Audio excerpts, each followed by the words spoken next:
Ok, el título, como le vuelvo a repetir, es Mejoremos nuestros caminos. Amén, ¿lo tiene anotado?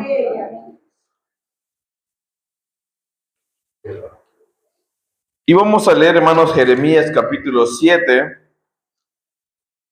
Cuando lo tenga, si puede ponerse de pie, vamos a leer los versículos 29, 30 y 31. Amén, ¿verdad? La palabra como está escrito en el nombre del Padre, del Hijo y del Espíritu Santo.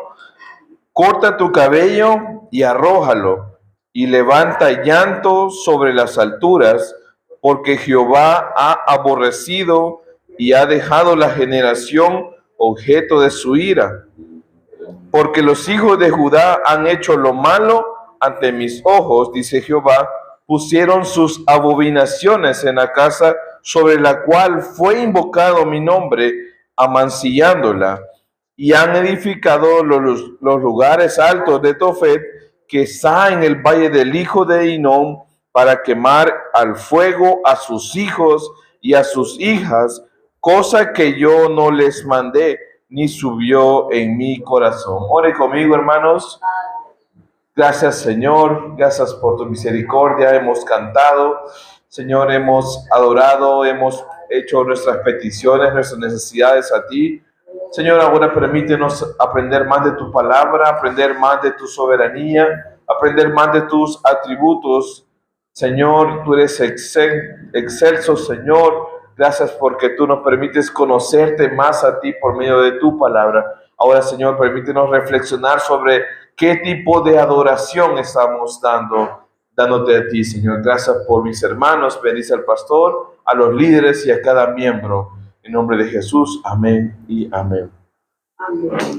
¿Cuál es el tema, hermanos?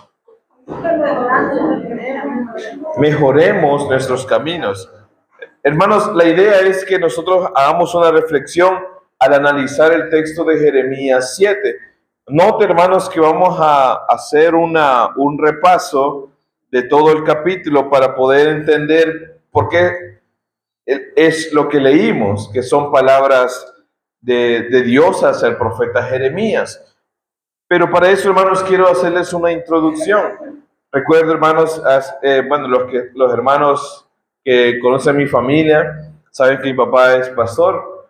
Entonces, recuerdo que cuando salíamos de mi papá salía a trabajar, íbamos de camino hacia la iglesia, mi papá nos advertía, si nos portábamos mal, él nos iba a castigar. Y creo que la mayoría de padres siempre le ha dicho eso a sus hijos, ¿verdad? Si usted se porta mal en la iglesia, le va a tocar un castigo. Entonces, nosotros como mi hermano mayor y yo, entendíamos la advertencia de nuestro papá, nuestro padre. Nos decía, bueno, si nos portamos mal, nos va a castigar. Y nosotros entendíamos perfectamente la advertencia de nuestro padre. Al llegar a la iglesia, hermanos, como llegábamos muy temprano, nos poníamos nosotros a jugar antes de que empezara el culto. Pero muchas veces, hermanos, dentro de tanto que jugábamos, golpeábamos a los hermanos que iban llegando a la iglesia, porque jugábamos pelota en el parqueo. Y hermanas que no les gustaba eso, le ponían quejas a mi papá. Entonces, no era como la hermana Evita, ¿verdad?, que nos regañaba, sino que ellas le ponían quejas a mi papá. Al terminar el culto, hermanos, íbamos de camino a la casa, ya bien noche, y mi papá lo que hacía era detener el vehículo en camino a la casa donde era todo oscuro, donde no había nadie ahí, y cortaba un palito y nos castigaba. Entonces, ¿cuál fue lo que provocó eso? Nuestra desobediencia, porque nosotros no hicimos caso a lo que nuestro papá nos dijo. Entonces él nos castigaba, y nos castigaba en la calle porque no quería que los vecinos escucharan el llanto y bien noche. Entonces, el problema y el principio es que él nos advirtió, nos dijo que nos iba a pasar, y él al final, nosotros como desobedecimos, nuestro papá nos castigó. Asimismo, hermanos, es nuestro Padre Dios, nuestro Padre Celestial. Muchos hermanos creen que la Biblia tiene dos dioses, es decir, un Dios en el Antiguo Testamento que es enojado, que es airado, y un Dios en el Nuevo Testamento que es todo amor. Y más parece un Dios hippie, un Dios de paz y amor, ¿verdad? Pero realmente, hermanos, hablando sobre los atributos o características de Dios, bueno, de hecho un teólogo lo menciona como las perfecciones de Dios. Podemos notar que uno de los atributos de Dios es su inmutabilidad, es decir, Él no cambia. Él no cambia en el Antiguo Testamento, no cambia en el Nuevo Testamento. Él siempre ha sido el mismo Dios. Y si usted está notando, ponga ese atributo como algo en que usted puede investigar más sobre la inmutabilidad de Dios. Otro de los atributos que vamos a intentar ver hoy en la lectura de Jeremías es la misericordia de Dios. ¿Cuántos creen que Dios es misericordioso? Amén. Amén, qué bueno. Y también es justo, que es otro atributo. Por lo tanto, hermanos, lo que hoy vamos a ver son cuatro lecciones de Jeremías 7 para una adoración que agrada a Dios. 4 lecciones de Jeremías 7 para una adoración que agrada a Dios. Se lo voy a decir rápidamente, hermanos, para que usted vaya, si está notando, y después vaya conmigo junto con la lectura viendo estas 4 lecciones. La primera, hermanos, es una invitación misericordiosa. La idea, hermanos, que Dios nos invita misericordiosamente a obedecerle.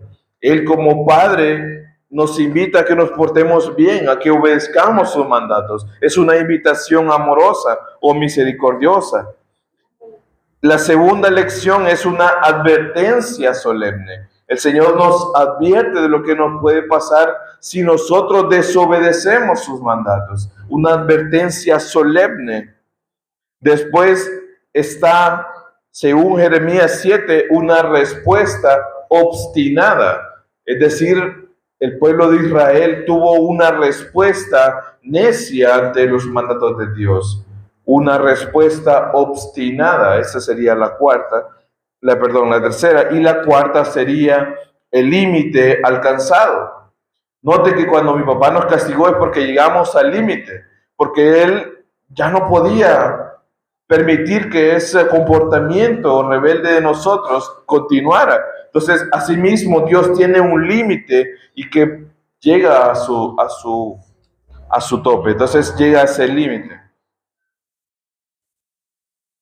Entonces, para entender esto, hermanos, hay que analizar un poco el contexto de Jeremías, y es que Dios había, en su providencia, en su amor, había provisto a un profeta que les predicara acerca de su maldad a la casa de Judá. Recordemos que ya hasta ese momento ya se había dividido el reino entre el reino del sur y el reino del norte, pero tenía más, como digamos, más amor, digamos, de cierta manera, a la casa del sur, es decir, la casa de Judá. Y es ahí, hermanos, donde el Señor envía al profeta Jeremías. Entonces, entrando ya en el primer punto, hermanos, de la invitación misericordiosa de Dios, vemos que en esa invitación provee a un profeta. Ahora, viendo, hermanos, cómo en nuestro tiempo podemos ver esto, el Señor nos provee a nosotros de predicadores que aún no han torcido su brazo o no han doblegado su convicción al mundo, sino que son predicadores fieles a la palabra. Eso se puede traducir como un verdadero profeta, porque predica lo que exactamente quiere que Dios conozcamos. Entonces, en la primera fase, el Señor en su providencia escoge a Jeremías para ser el profeta que le hable a Jerusalén de su maldad y le muestre el pecado cometido contra Dios. Y hermanos, aquí podemos ver, y en uno de los tantos pasajes, podemos ver cómo Dios elige a las personas, a los que le van a servir. Vemos acá en Jeremías 1:4, vemos la elección de Dios.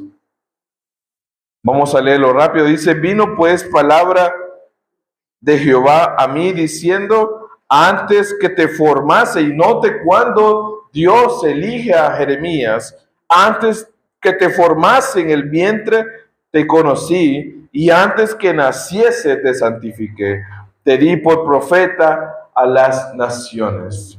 Hermanos, la elección de Dios no es por nuestras, como vimos en la vigilia, no es porque nosotros tengamos un título, no es porque tengamos un gran apellido, sino porque Él nos escoge desde antes de la fundación del mundo. Ahora bien, hermanos, el Señor no castiga sin antes habernos advertido. Amén. El Señor no va a ser un personaje malvado que haga castigo por simplemente satisfacer sus deseos, sino que Él castiga porque han desobedecido alguna advertencia de Él. Y eso lo notamos en la narrativa bíblica en muchos pasajes. Un ejemplo claro de esto, hermanos, es cuando Noé construye el arca. Vemos que el Señor le dice a Noé, predica, predica, predica, y mientras predicas construye el arca. Y los que te oyeren, los que escucharan la advertencia y aceptaran el consejo van a ser salvos. Pero ¿qué hicieron ellos? Rechazaron toda la enseñanza, toda la advertencia. Ahora, ingresando, hermanos, a los versículos que vamos a estar estudiando, quiero que regrese a Jeremías 7, porque vamos a tratar de ver todo el pasaje. Capítulo 7, versículo 1 dice, palabra de Jehová que vino a Jeremías diciendo, note que Dios le está encomendando al profeta Jeremías a decir lo que él está pensando de su pueblo Israel.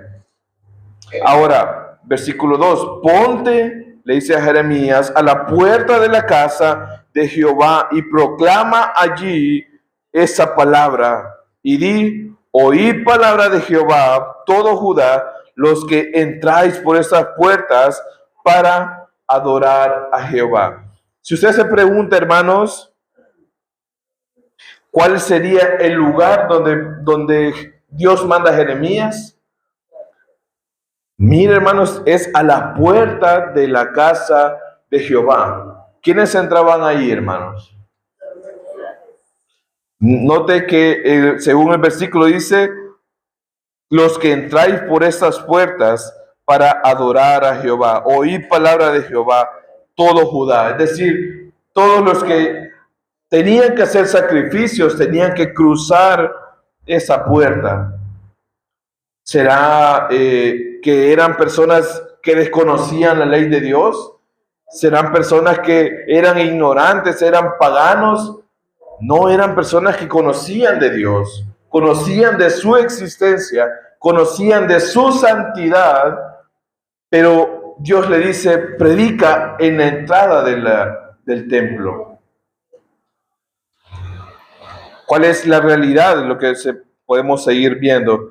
Dice versículo 3, así ha dicho Jehová de los ejércitos, Dios de Israel, mejorad vuestros caminos. Esa es la predicación que le dice, y vuestras obras, y yo os haré morar en este lugar. Versículo 4 dice, no os fiéis en palabras de mentira, diciendo, templo de Jehová, templo de Jehová, templo de Jehová es este. Note, hermanos, que acá lo que el Señor está resaltando es que ellos tenían una falsa percepción de lo que ellos estaban haciendo como adoradores en la casa de Dios. En el templo ellos creían que estaban adorando al Dios verdadero. Y eso lo vemos en el versículo 4, cuando Dios le dice, no se fíen. O sea, no se confíen de que ustedes están haciendo lo correcto porque van a mi casa, porque van al templo. No se confíen de su falsa adoración. Eso es lo que le está diciendo Dios a Jeremías que le diga al pueblo. Note, como ya dijimos, no son paganos, no son cananeos, son judíos, hermanos. Son personas que conocían la palabra de Dios. Ahora, Dice, empezando a ver la advertencia de nuestro Dios, o cómo el Señor, en su invitación misericordiosa, dice las siguientes palabras, versículo 5: pero si mejorareis cumplidamente vuestros caminos y vuestras obras, note con qué amor el Señor se expresa, dice, pero si mejorareis cumplidamente vuestros caminos y vuestras obras, si con verdad, dice, no falsamente, sino que si con verdad hiciereis justicia entre el hombre y su prójimo, si no oprimieres al extranjero, al huérfano, a la viuda, ni en ese lugar derramareis la sangre inocente, ni anduviereis en pos de dioses ajenos para mal vuestro, os haré morar en ese lugar, en la tierra que di a vuestros padres para siempre. Note, hermanos, cómo el Señor en su misericordia le dice, si ustedes se vuelven a mí, corrigen sus caminos, yo voy a cumplir lo que les prometí a sus padres. Note cómo el Señor, aún sabiendo que ellos estaban pecando, sabiendo que ellos estaban haciendo lo malo delante de Dios en su rebeldía, el Señor aún tiene misericordia y le dice, miren, si ustedes cambian, yo voy a perdonarlos. Si ustedes cambian su actitud, si ustedes cambian su comportamiento, yo voy a cumplir lo que le prometí a sus padres. Y será, hermanos, me pregunto yo, será, hermanos, que las demandas de Dios, de lo que le dice ahí, que oprimían a los extranjeros, que oprimían al huérfano, a la viuda, ¿será que esas demandas eran nuevas? ¿Será que ahí mismo se las exigía? No, hermanos, eso estaba desde hace cientos de años atrás. Ya el Señor les había mencionado. Por ejemplo, hermanos, si usted está anotando, el oprimir al extranjero aparece en Éxodo 22, 21 y 22, en Deuteronomios 24, 17 y Deuteronomios 27, 19. El Señor invita a su pueblo a que no oprima al extranjero. Note lo importante de un mandato de Dios. También en ese texto habla sobre el derramar sangre. ¿Era nuevo esto? No. Específicamente hace referencia a Éxodo 20:13, no matarás. También Dios le dice que no vaya delante de dioses o en pos de dioses ajenos, y eso lo vemos también en Éxodo 20, de 3 al 5, en Éxodo 34, 17, en Deuteronomio 6, 14. Hermanos, hay muchas referencias donde Dios está diciendo que no hagan esas cosas. No era algo nuevo para el judío, no era nuevo para la gente de esa época decir, ¿y eso dónde está? Ellos conocían todo esto y aún conociendo, hermanos, ellos cometían el pecado, eran rebeldes una vez tras otra. Hermanos, cumplir esos mandatos era parte del pacto hecho con su padre Abraham. Note que en Génesis, las bendiciones del pacto, en Génesis 12:7, 13:15, 15:18, 17:8, 26:3 y 28:13, nos habla de cuáles eran las bendiciones del pacto de Abraham. Pero hay algo, hermanos, que me llama la atención, y es que hay una parte del pacto que era condicional, es decir, que si ellos cumplían una parte, el Señor iba a cumplir la siguiente parte. Y es lo que se llama como pacto condicional. El pueblo debía permanecer obediente. Era una condición. Tenía que permanecer el pueblo obediente para ver el cumplimiento de Dios. De la misma forma, si ellos incumplían el pacto, tenían que aceptar las consecuencias de su desobediencia. Y quiero leer rápido, hermanos, Levíticos, para que usted vaya viendo cómo es de importante,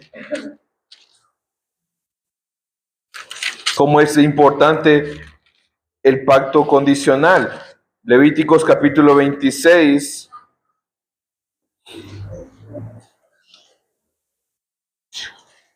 Capítulo 26, versículo 27. Si aún con eso dice, no me oyeres, sino que procedieres conmigo en oposición. Note, si ustedes son rebeldes, yo procederé en contra de vosotros. ¿Con qué dice, hermanos? Con ira, y os castigaré aún 7 veces por vuestros pecados. Y comeréis la carne de vuestros hijos, y comeréis la carne de vuestras hijas. Destruiré vuestros lugares altos y derribaré vuestras imágenes y pondré vuestros cuerpos muertos sobre los cuerpos muertos de vuestros ídolos, y mi alma os abominará.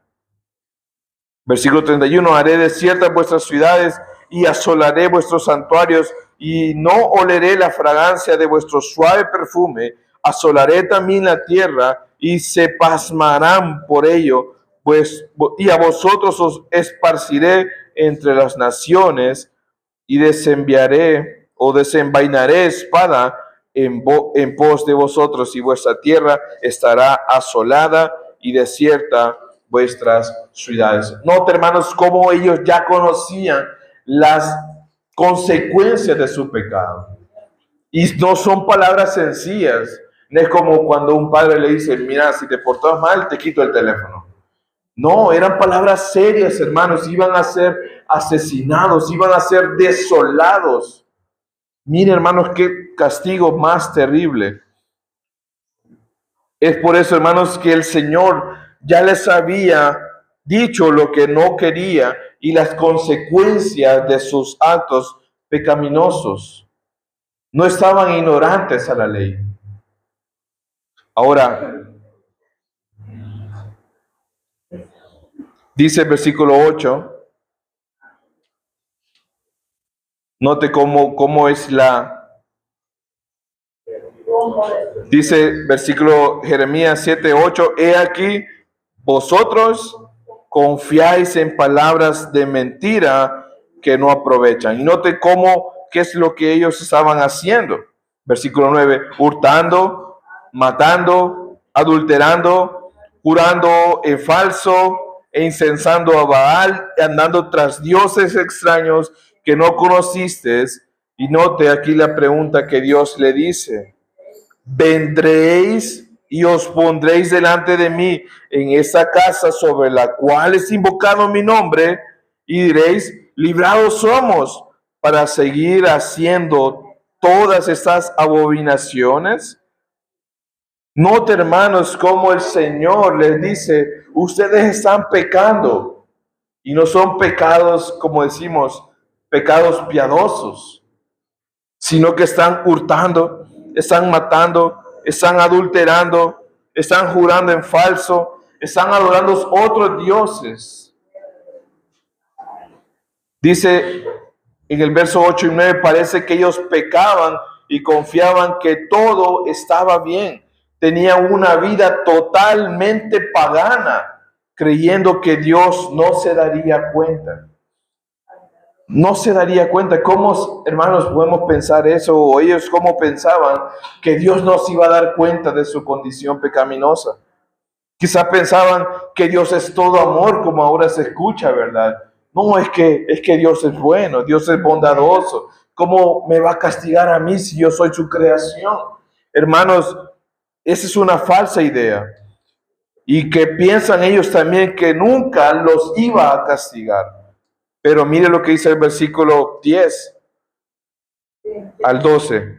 Vendréis y os pondréis delante de mí en esa casa sobre la cual es invocado mi nombre. Es decir, ustedes llegan a la casa a ofrecer sus sacrificios, a ofrecer sus adoraciones, pero están matando, están hurtando. Están adulterando. Y dicen, y diréis, librados somos para seguir haciendo todas esas abominaciones. ¿Es cueva de ladrones delante de vuestros ojos esta casa sobre la cual es invocado mi nombre? He aquí que yo también, como dice, yo lo veo, dice Jehová. Hermanos, a veces tenemos una falsa idea, pero hermanos, el que Dios vea todo, hermanos, es bueno, pero también nos da una responsabilidad de vivir piadosamente y en santidad para el Señor. Porque si Dios lo ve todo, hermanos, entonces ¿por qué intentamos ocultar? ¿Por qué intentamos ocultar nuestro pecado? ¿O queremos hacer una apariencia en la iglesia y luego vivir otra manera fuera de la iglesia? Dice acá que el Señor lo mira. Y aquí dice, yo lo veo, dice Jehová. Se puede, hermanos, hacer lo malo y lo bueno en el lugar donde ustedes rinden culto. Esa sería una pregunta. ¿Se puede hacer las dos cosas? ¿Se puede hacer malo y se puede hacer bueno? ¿Se puede pecar y en el mismo lugar donde pecan adorar a Dios? Sabemos que no, ¿verdad? Y Dios les recuerda la importancia de ese lugar que es el templo. ¿Qué significaba el templo, hermanos, para el judío? Exactamente, la presencia de Dios. El templo significaba que ahí estaba habitando Dios en medio de su pueblo. Entonces, Dios le recuerda la importancia de ese lugar, que era donde estaba la presencia santa de Jehová. Y mire cómo les menciona, así lo dice en el versículo 12. Andad ahora a mi lugar en Silo, donde hice morar mi nombre al principio, dice, y ver lo que le hice por maldad de mi pueblo Israel. Vayamos rápido a Josué para que usted entienda por qué menciona a Silo. Josué 18.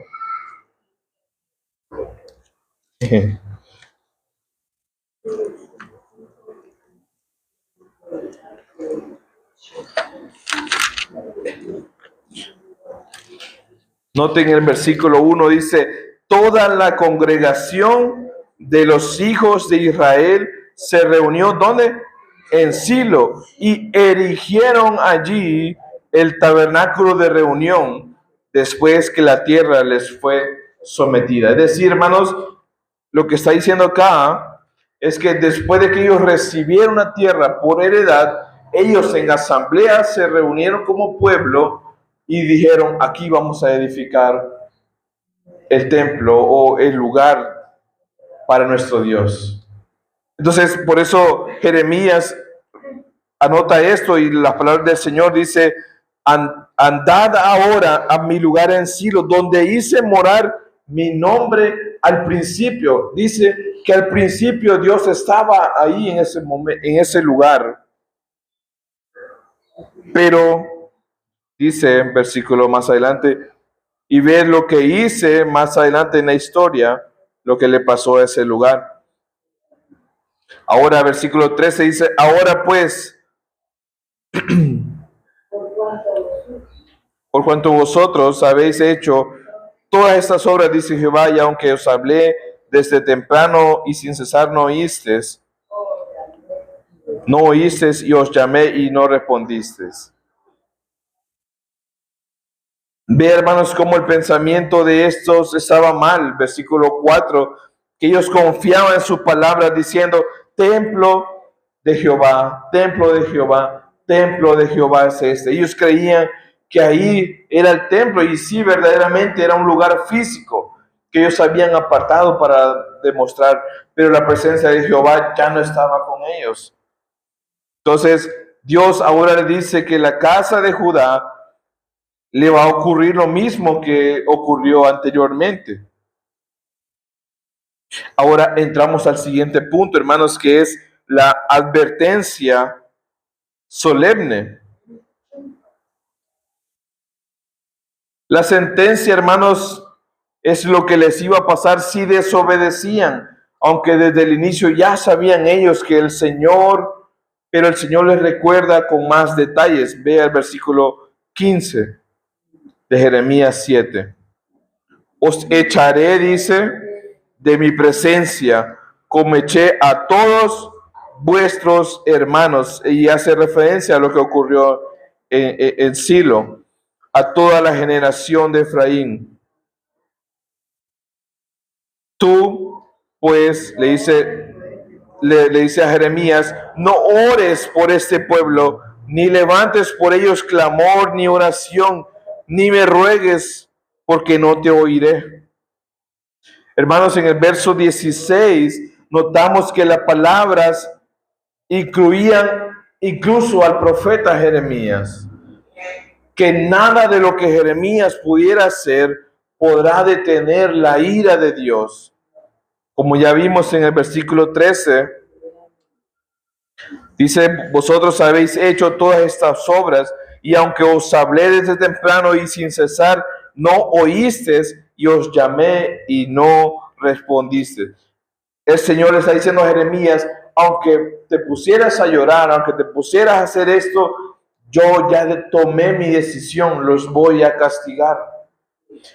Quizás aplicándolo o trayendo a memoria, a veces mi mamá le decía, papá, no los castigues, mira, tener paciencia con él. Pero el papá no, ya tenía el cincho, el palito en la mano, ya estaba.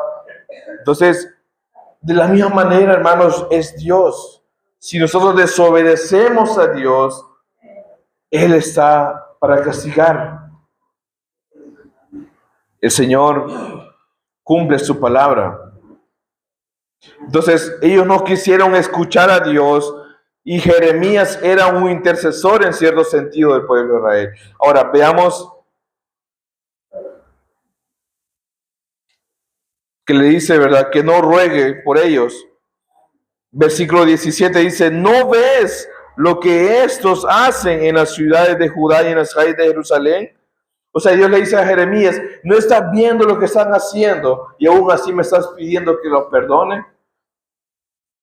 Versículo 18, los hijos recogen la leña, los padres encienden el fuego y las mujeres amasan la masa para hacer tortas a la reina del cielo y para hacer ofrendas a dioses ajenos. Y note cuál es el resultado, para provocarme a ira. Hermanos, eso lo que el Dios le menciona a Jeremías suma lo que ya hemos leído en el versículo 5, en el versículo 6, en el versículo 9. Todos estos actos de maldad del pueblo de Israel estaban siendo contados en una lista tras otra de su maldad. Note, hermanos, que las actitudes y comportamientos pecaminosos provocan la ira de Dios. No podemos decir, es que Dios es bueno. Dios me va a dejar pecar porque Él es misericordioso. No, de ninguna manera podemos concluir de esa manera. Note cómo continúa diciendo Dios a Jeremías, versículo 19. ¿Me provocarán ellos a ira? Dice Jehová. ¿No obran más bien ellos mismos para su propia confusión? Ahora, versículo 20, note cómo es la sentencia de Dios. Por tanto, así ha dicho Jehová el Señor, he aquí que mi furor y mi ira se derramarán sobre este lugar, sobre los hombres, sobre los animales, sobre los árboles del campo y sobre los frutos de la tierra se encenderán y no se apagarán. Hermanos, podemos observar con estos versos la gravedad del castigo. Tan grave, hermanos, que hasta los animales iban a sufrir las consecuencias del pecado de los hombres. Note qué tan grave es para Dios que nosotros desobedezcamos sus mandatos. ¿Y qué culpa tenían los animales? ¿Qué culpa tenían los arbolitos? Y eso, hermanos, me recuerda a Jonás, Y cuando llegó a predicar a Nínive, ellos se arrepintieron por la misericordia del Señor. Pero el rey mandó a que hicieran ayunos, todos, incluso hasta los animales. Entonces ve, hermanos, cómo deberíamos de responder a las advertencias de Dios. Pero como no hicieron caso, el Señor les dice que hasta los animales, los árboles van a pagar las consecuencias. Note, hermanos, que es terrible. Así es de terrible la ira y el enojo de Dios. Veamos, hermanos, versículo 21, hermanos. Ya entrando a la respuesta, al tercer punto de la respuesta obstinada del pueblo de Israel. Dice, así ha dicho Jehová de los ejércitos, Dios de Israel, añadid vuestros holocaustos sobre vuestros sacrificios y comed la carne, porque no hablé yo con vuestros padres, ni nada les mandé acerca de holocaustos y de víctimas el día que los saqué de la tierra de Egipto. Mas eso les mandé diciendo, escuchad mi voz y seré a vosotros por Dios, y vosotros me seréis por pueblo, y andad en todo camino que os mande para que os vaya bien. Dios, hermanos, en su misericordia le da la oportunidad de ponerse a cuenta y corregir su mal camino. Note, hermanos, que el Señor siempre nos da una oportunidad de corregirnos. ¿Y cuál sería esa oportunidad de corregirnos? La vida. Nos da la vida. Muchos dicen, no, es que estoy bicho todavía. Y cuando ya tenga 50 años, voy a aceptar al Señor porque ya eso ya para mayores. Pero hermanos, el Señor siempre nos da un chance, una oportunidad de poder enmendar las cosas y ponernos a cuenta con el Señor. Versículo 23 dice, mas eso les mandé diciendo, escuchad mi voz. Eso sería como para ponerse a cuenta con Dios. Escuchad mi voz y seré a vosotros por Dios, y vosotros me seréis por pueblo, y andad en todo camino que os mande para que os vaya bien. Ahora, note cuál es la respuesta obstinada, cómo ellos respondieron ante la advertencia y el anuncio del Señor. Versículo 24, y no oyeron ni inclinaron su oído, antes caminaron en sus propios consejos, en la dureza de su corazón malvado, y fueron hacia atrás y no hacia adelante. Desde el día que vuestros padres salieron de la tierra de Egipto hasta hoy, y os envié todos los profetas, mis siervos, enviándolos desde temprano y sin cesar, pero no me oyeron ni inclinaron su oído, sino que endurecieron su cerviz e hicieron peor que sus padres. ¿Cuál fue la respuesta de ellos? No hicieron caso. No nos interesa lo que diga Dios. Yo voy a tomar mi forma, como yo quiero adorar. Yo lo voy a hacer a mi manera. Y note desde cuándo tenían esa actitud. Versículo 25 nos da esa respuesta. Dice, desde el día que vuestros padres salieron de la tierra de Egipto hasta hoy. Note cuánto tiempo, hermanos, ellos estaban constantemente desobedeciendo. Varios años, son alrededor de unos 300. Hermanos, ¿será que también ahora escucharán al profeta Jeremías? Dice versículo 27, ahora le dice Dios a Jeremías, tú pues les dirás todas estas palabras, pero ¿qué dice? Pero no te van a oír, no te oirán. Los llamarás y no te responderán. Versículo 28, les dirás por tanto, esta es la nación que no escuchó la voz de Jehová su Dios, ni admitió corrección, pereció la verdad y de la boca de ellos fue cortada. Hermanos, nunca escucharon la advertencia. No les importó la sentencia, que era lo que les iba a pasar, y no aprovecharon la oportunidad de gracia. Ellos siguieron con su maldad, siguieron con su rebeldía, siguieron adorando falsos dioses, siguieron haciendo una falsa adoración. Nunca hicieron caso. Y aquí, hermanos, volvemos a donde empezamos a leer al inicio, hermanos. Versículo 29, corta tu cabello, arrójalo y levanta llanto sobre las alturas, porque Jehová ha aborrecido y ha dejado la generación objeto de su ira. Porque los hijos de Judá, note a qué casa le está hablando, a los hijos de Judá, han hecho lo malo ante mis ojos, dice Jehová. Pusieron sus abominaciones en la casa sobre la cual fue invocado mi nombre, amancillándola. Y han edificado los lugares altos de Tofet, que están en el valle del hijo de Hinón, para quemar al fuego a sus hijos y a sus hijas, cosa que yo no les mandé, ni subió en mi corazón.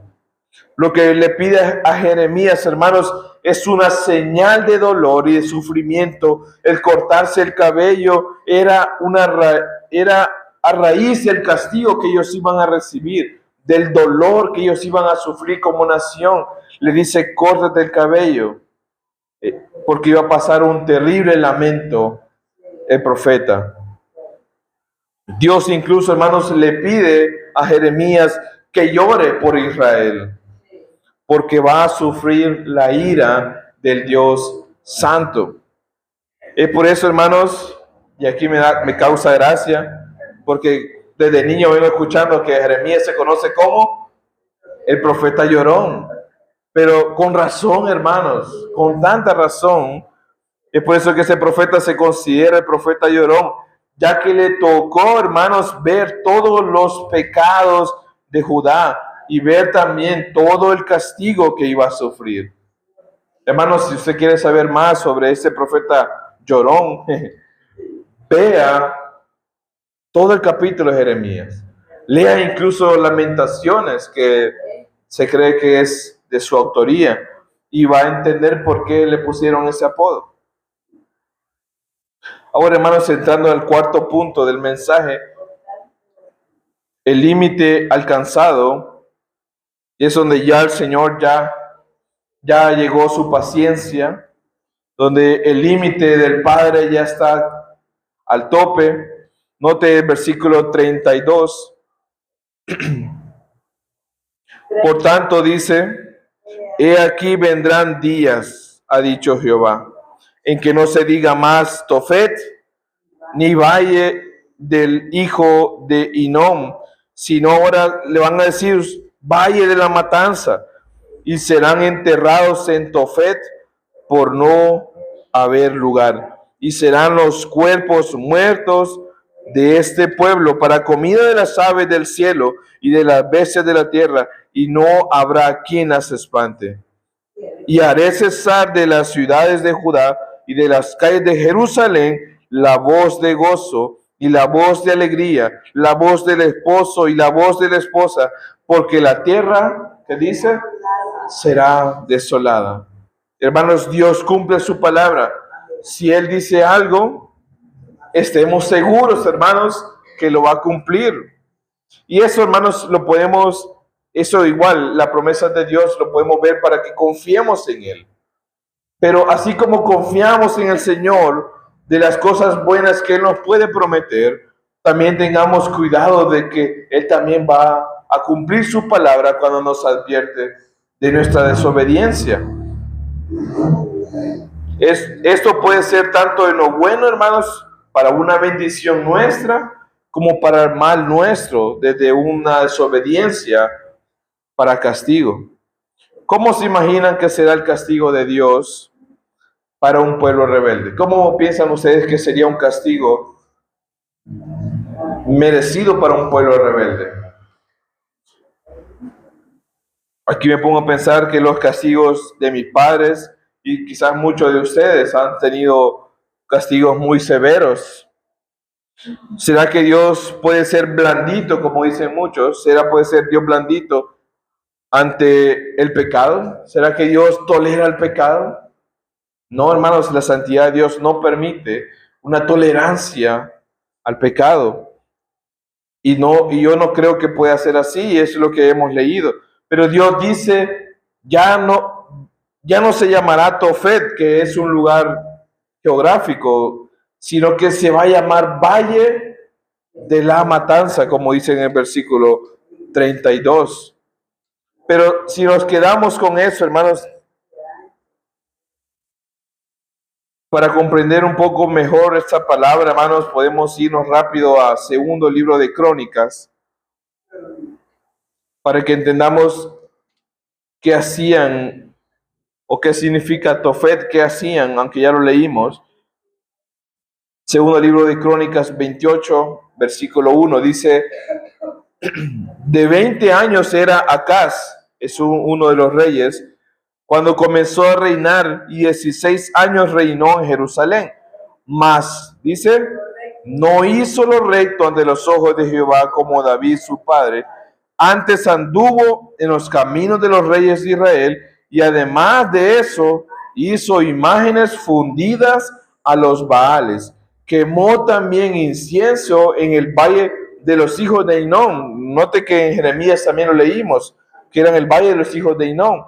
E hizo pasar a sus hijos por fuego conforme a las abominaciones de las naciones que Jehová había arrojado de la presencia de los hijos de Israel. Asimismo sacrificó y quemó incienso en los lugares altos, en los collados y debajo de todo árbol frondoso. Note, hermanos, ¿qué significaba Tofet? Era un lugar propiamente para sacrificios paganos. Era un lugar destinado para hacer las cosas más malvadas que Dios aborrecía. Entonces toma Dios entonces ese lugar simbólico de pecado, un lugar donde se ofrecía sacrificios a dioses paganos, y dice que ahora lo va a convertir en una fosa común para los pecadores. Note que el mismo lugar donde ellos estaban sacrificando, ahora va a ser el mismo lugar donde ellos van a morir. Eso es lo que está diciendo. Donde no tendrán un entierro digno, ahí van a estar al aire libre, pudriéndose. Ahí mismo morirán y no habrá nadie que espante a las aves, porque todo será desolado. Eso representa, hermanos, el mayor castigo por su maldad y su pecado. Yo les preguntaba, ¿habría algún castigo para ese pueblo malvado? Sí, lo hay. Pero Dios es fiel a su palabra. Es amor, como muchos dicen, y es cierto, Dios es amor. Pero también es santo. Es otro atributo, otra perfección de Dios, es santo. No puede contaminarse con el mal. Y por eso, hermanos, porque Él es santo y aborrece el pecado, debe ser justo con los que o con los que no le obedecen. Él es justo. Entonces, hermanos, será algo, lo que leímos en Jeremías 7, algo que nos puede llevar a la reflexión ahora. O solo se queda, qué bonita historia, ¿verdad? Qué bonita y qué bueno o qué malo lo que les pasó, a mala suerte. Pero hermanos, muchas veces nosotros actuamos como Israel. Creemos porque vamos a la iglesia o porque somos líderes o porque predicamos y decimos, no, pero es que esto está bien, todo, y tenemos un pecado quizás oculto, o tenemos muchos pecados que son visibles, como la ira, el enojo, la contienda, la soberbia, el egoísmo, todos esos pecados también. Y creemos que porque somos servidores, el Señor no va a tomar en cuenta sus pecados. No seamos, hermanos, como Judá, que llevamos una vida cristiana, entre comillas, a nuestra manera, pecando y diciendo, no pasa nada. Dios es todo misericordioso. Hermanos, mejoremos nuestros caminos, mejoremos nuestra relación con Dios. Al ver esto, hermanos, todo lo que leímos en Jeremías, me da miedo, me da terror caer ante un Dios airado. No me puedo imaginar el dolor, el sacrificio, el tormento al caer en las manos de un Dios airado. No puedo imaginarme. Y me preocupa cómo muchos viven su doble vida, hermanos. Quizás sirven en sus iglesias y quizás son hasta pastores, hermanos. Pero así, hermanos, como Dios no pasó por alto la desobediencia de su pueblo escogido, de su pueblo amado, no la va a dejar pasar con nosotros. No la va a dejar pasar, hermanos. Estemos, hermanos, a cuentas con el Señor, que Cristo está dispuesto a perdonar todas nuestras iniquidades. No hay nada, hermanos, que Cristo no pueda perdonar. No hay nada, algo que el Señor diga, no, eso no te lo puedo perdonar. Dios está dispuesto por medio de Jesucristo perdonar todos nuestros pecados y justificarnos delante del Padre. Amén. Y eso es parte de la misericordia de Dios. Para terminar, hermanos, para que esto no quede en un susto, ¿verdad? Sino que tengamos esperanza en Cristo. Primera de Juan nos da a nosotros como iglesia. Primera de Juan capítulo 2. Mire cómo Juan le dice en el versículo 1, hijitos míos, mire con qué amor el apóstol Juan le dice a la iglesia, hijitos míos, estas cosas os escribo para que no pequéis. Y si alguno hubiere pecado, abogados tenemos para con el Padre. ¿A quién, hermanos? A Jesucristo el justo. Hermanos, si hemos pecado, tenemos todavía tiempo para poder ponernos a cuenta con el Señor. Dios les bendiga, hermanos. Amén. Buen Dios y Padre que estás en los cielos, Señor, te damos gracias por tu palabra. Señor, perdona nuestra maldad, perdona nuestra rebeldía. Muchas veces creemos que hacemos lo correcto, pero muchas veces estamos fallando, ofendiendo tu santo nombre. Señor, ayúdanos a estar a cuentas contigo, a estar reconciliados contigo todos los días. Y tú estás abierto, Señor, a perdonarnos. Bendice a mis hermanos que tienen ese deseo de aprender. Bendice, dales ese alimento sólido